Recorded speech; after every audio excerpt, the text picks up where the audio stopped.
away from 9, I'm Duncan Garner. Often unable to get into the property market, renters become trapped through their circumstances and they just can't get out of it. With weekly rental prices being forced up across the country, what is driving the change? And do you want to be in a rental property in your retirement? And what sort of options do you have then? Debbie Roberts from Property Apprentice, as she always does, joins us now. Good morning, Debbie. Hi, how are you? Really good. Good to. Oh, you're smiling, aren't you? Yes, you're always happy. It's always lovely to have you here. Hey, okay, what have you got for us? Well, yeah, one of the things that I wanted to talk about was supply and demand. So obviously that's the driving factor between increasing rents. Mm-hmm. Same as we've had with increasing house prices. You know, it's that supply and demand thing that pushes prices up. So we've had a lot of changes in the areas that are affecting landlords, and because of that, there's some landlords that have been exiting the rental market. And that's put pressure on the remaining rental properties and the tenants who need to have somewhere to live.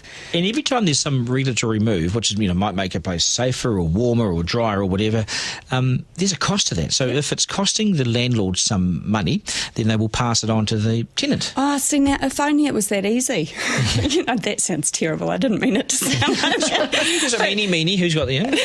But it's true. So the thing is, landlords can't just increase rent because their costs have gone up. You know, that's not how the market works, because if a landlord decides to charge an extra $50 a week, they're just going to have a vacant rental property because the tenants will find somewhere else to live. What are the rules around that? In terms of putting up your rent? Because I know some people around the corner from us who have had their second rent increase in 6 months at $45 a week. Yeah, so you can, at the moment, you can increase the rents every 6 months. You have to give notice to the tenants, obviously, but rents increase because of market demand.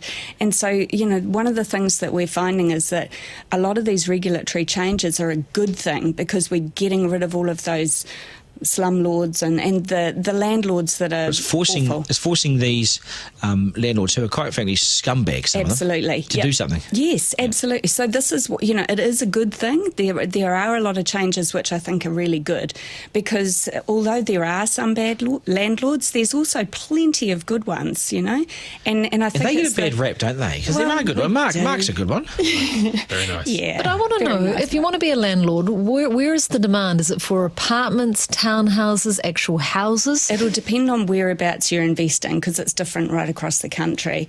So one of the things that we want to do is to teach people how to do this properly. And when you talked, Duncan, you mentioned about how you could be renting in retirement. One of the messages that seems to be getting out at the moment is that it's impossible for first home buyers to get their foot on the ladder.